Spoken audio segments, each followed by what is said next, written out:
The morning was already gone by the time Jane woke up, alerted by the presence of someone nearby. Sorry, I didn't mean to. Hey, you're not Horace. Who are you? How'd you get here? Answer before I call a guardian. Before Jane stood a tall blonde girl, maybe a year older than she was. She had to be one of the sept skinfolk, or Garou. Jane couldn't tell which, but she did know it wouldn't be wise to appear duplicitous, so just in case, she swallowed her teenage attitude. Please, don't. I'm Jane. Horace Longstrider. This is his cot. He's sleeping outside. He let me use his bed. I'm a cub. I hadn't first changed last night? The blonde's features softened. No one's sleeping outside right now, silly. It's noon. And they're all talking about what to do with the new cub, which I guess that's you. Sorry for the welcoming, threats. We don't get many strangers. My name's Stephanie. Why don't you wake up while I get someone for you? There should still be some food outside. Thanks, Jane replied, right before stepping into it with both feet. What were you doing in his bunk anyway? Aren't you a little young for Horace? What? That's my dumbfounded Stephanie impression. Oh, hell no! Wow, you are new? Okay, yes. In many septs, it is highly encouraged to produce more warriors as soon as we are of age, but thankfully, my dad moved a long time ago to prevent that kind of crap here. I'm pretty sure if Forrest touched me, or hell, he even looked at me that way, he'd skim him alive. Wait for him to regenerate and skin him again, just to show he's serious. But to answer your question, you insensitive you, I was cleaning up. That's my job here, to keep this place livable. But move along now. Don't you worry about lil me. I'm just a kinfolk on the job. Oh, wow, that's a lot, Jane ventured, not ready at all for that sort of imagery so early in the morning. Nice to meet you, Stephanie. On that awkward note, and less than stellar first impression, Jane made her way outside, following her nose to the scent of meat. Late to the service, she was given a delicious plate of whatever's left. They did agree to add an egg at her request, so it felt more breakfasty. We raise our own chicken, so eggs are the one thing we rarely run out of. We keep them away from the werewolves, however, as animals can sense the predators in us, and I dare say a chicken might have a heart attack if it knew how many of us lives around it. It's the rage, you see. Useful as heck in a fight, lets us shapeshift, and it's amazing in so many ways. But there are 3 significant drawbacks. One is the frenzy. Second is our allergy to silver. And third is what we call the curse. Humans are affected too. If you start noticing that folks prefer crossing the street rather than getting close to you, that's the curse. They feel your rage and want nothing to do with you. To them, you just look like trouble. Some of us need to work doubly hard to get humans to trust us. And that's twice as true for regular animals. It's the reason we're most usually outsiders while growing up in the human world. Wolves have it a little better because they only spend time with their family unit growing up, which are all kinfolks, and usually deal with it a little better, but it's still not perfect even for them. As Jane sat down, a woman in her late 30s wearing loose clothes and about 500,000 new agey stone necklaces and perfumed things, all in all essentially just looked like the avatar of everyone's favorite weird aunt, came up to her, staring intently. She remained silent. So did Jane at first, not meaning to be rude, but it quickly became untenable. Can I help you, lady? Probably. One day. Today, I require no assistance. Theurges. Never a straight answer, am I right? Say, what now? I am Sarah Suncaller, Theurge of the Children of Gaia, master of the Rite of the Sept of Shadows by Firelight. Sarah beamed her warmest smile ever, the kind only Sarah knows how. I know most of you met her. You know what I mean. Sarah just has a way of making you feel like family, despite the fact that she's often saying the most random crap.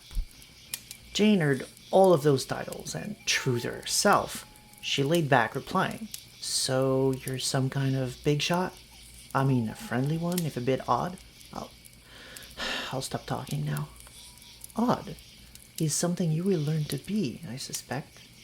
Horace told me he thinks you are a Theurge, like me, the master of the Rite explained. That's like Ragabash, right? You mean an auspice? Yes. The Ragabash are the new moons. We are the crescent moon. Ours is the world of spirits, signs, portents, and prophecies. We are the mystics, those who look at the world and decipher its hidden meanings. For those who know how to listen, hints can be found in the stars or the flow of a river. We are those who speak to the gods, hear their plights, and make damn sure the Garou get the message. The spirit world supports us in ways both visible and invisible. Without their aid, there is no future where we can win. For the impatient, spirits are things to be used for their benefit, like a vulgar dispensing machine, serving cheap supernatural powers at $1 apiece. We are here to teach that the spirit world must be respected.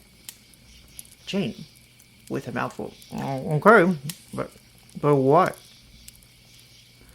The pragmatic answer is, elsewise we make enemies we cannot afford to make.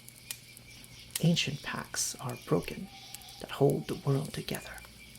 Whether you revere them as gods matters not, but you must always pay proper shimonage and give them the respect they deserve. Jane stood perplexed, or rather sat perplexed. Was it too much to ask for a few minutes with her thoughts, not to mention her breakfast? She'd not been awake for 10 minutes that she'd already had 2 super weird conversations. Still, Sarah was saying that she might be Theurge herself. She could finally make sense of her dreams, provided this new person was willing to teach. "Sorry, ma'am," she said, pulling out all of her etiquette. "Shimonage? Oh, yes. It is very important.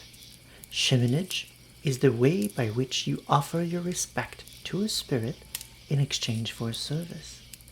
You could, for example, ask a locked door to open for you. In exchange, your shimonage might be that you will not open a door for the next week. Shimonage depends on the nature of the spirit and scale of the requested service. It is good manners to approach a spirit with an idea of what you want to ask and what you want to give in return. If your proposition pleases the spirit, it is much more likely to be friendly. Some will take you through the motion of bargaining, sometimes by pride, sometimes because ancient accords decreed they must. Humor them.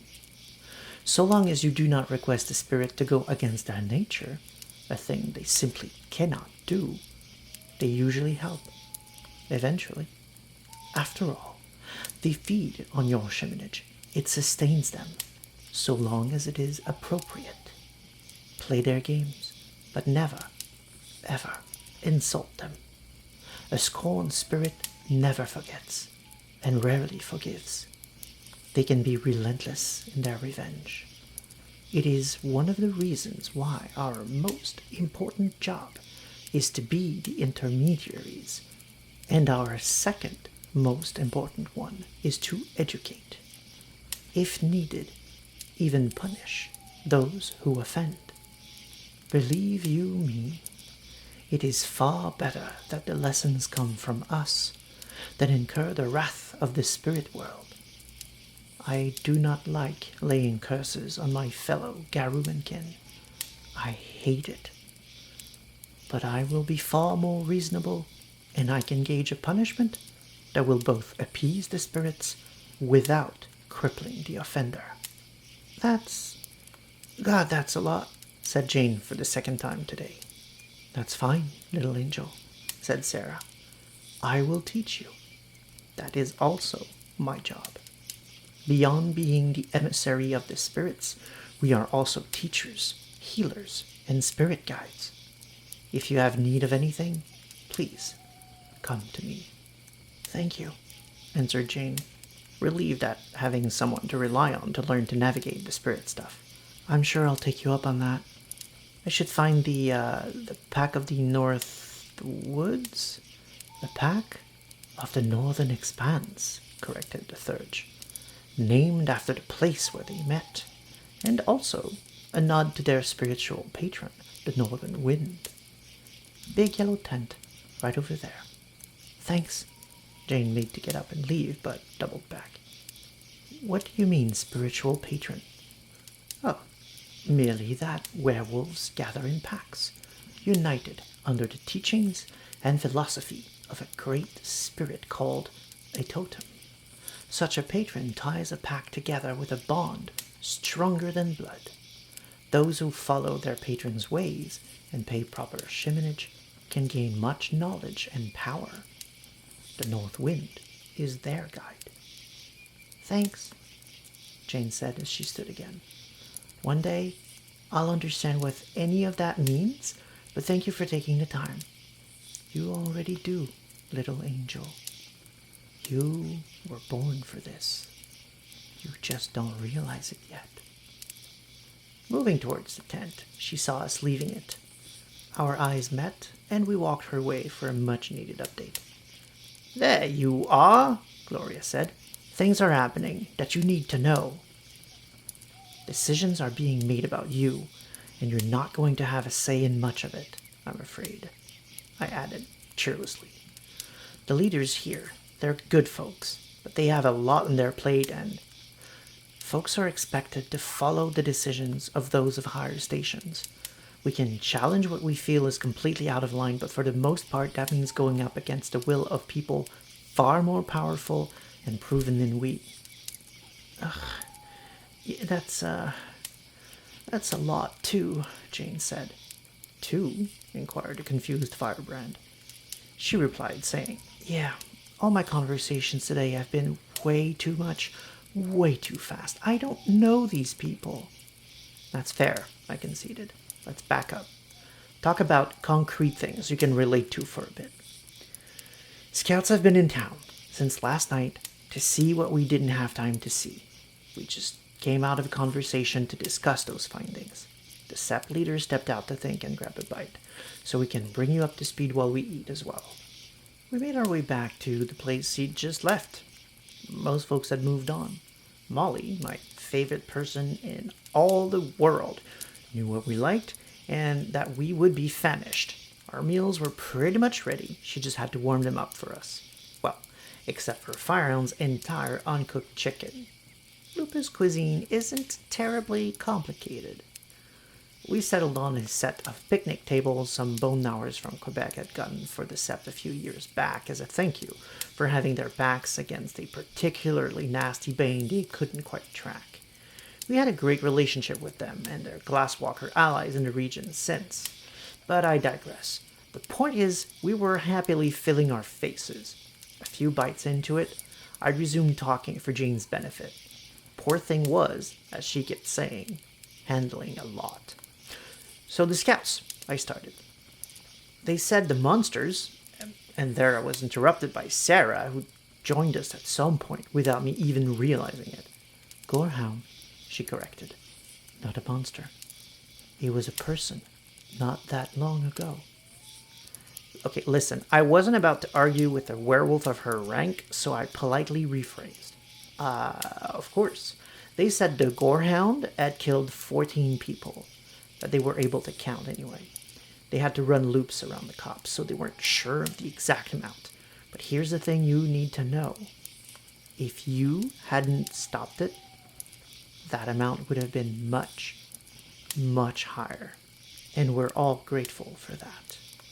A glint of pride showed in her eyes there, and she had every right to be. But here's the rub, I continued.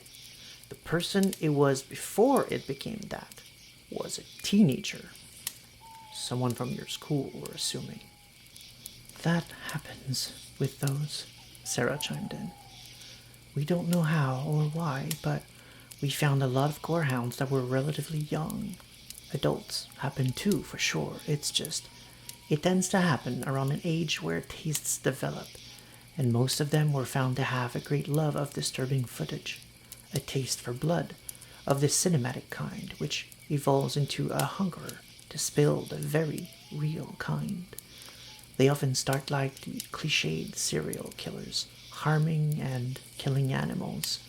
Sooner or later, one of the most dangerous kinds of banes, the psychomachia, binds to the hosts, and the result is a gorehound. One of the few fomori almost as dangerous as one of us.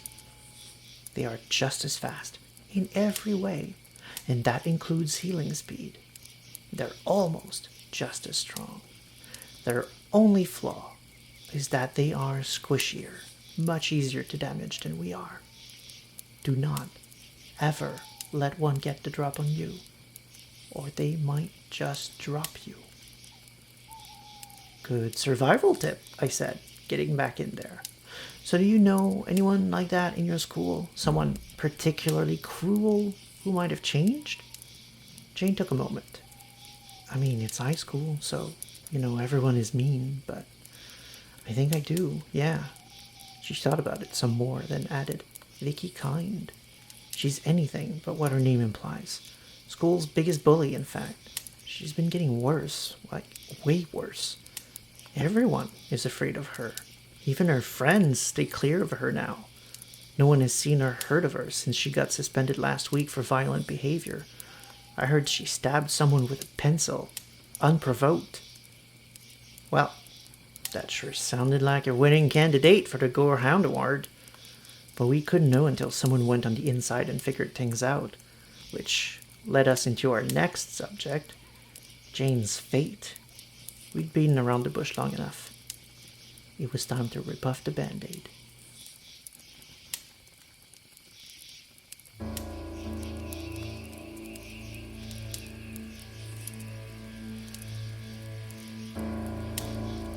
This has been A Rite to Remember, Season 1, Episode 7, a series of lore videos from Werewolf the Apocalypse, as it was prior to the upcoming 5th edition, presented through an ongoing narrative for an immersive perspective. 2 auspices down, 3 to go. There's more to be said about being a Theurge, of course. The spirit world is vast and inextricably tied to this auspice. We'll be discussing the Umbra and its inhabitants in greater detail as Jane learns her duties as one of the mystics. It should be noted that this view of this auspice, as presented here, is almost universal but not entirely.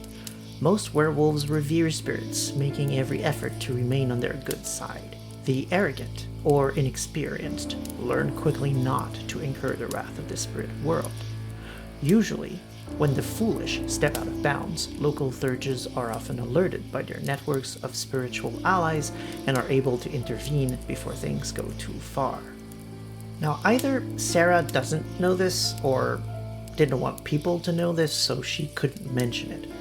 But there are also those who willfully and knowingly force spirits to work on their behalf, trapping them or beating them into submission to get the results they want. This approach has the merit of skipping chiminage entirely, but can produce variable and even dangerous results. Nevertheless, some werewolves, more often than not members of the Shadow Lord's tribe, believe themselves above spirits, demanding submission and obedience, or else. With the backup of such a powerful patron like Grandfather Thunder behind the Shadow Lords, one may assume they can afford to operate in such a way with limited backlash. How others get away with it is anyone's guess. Another thing Sarah doesn't know is how exactly gorehounds are made, but we'll get to that soon.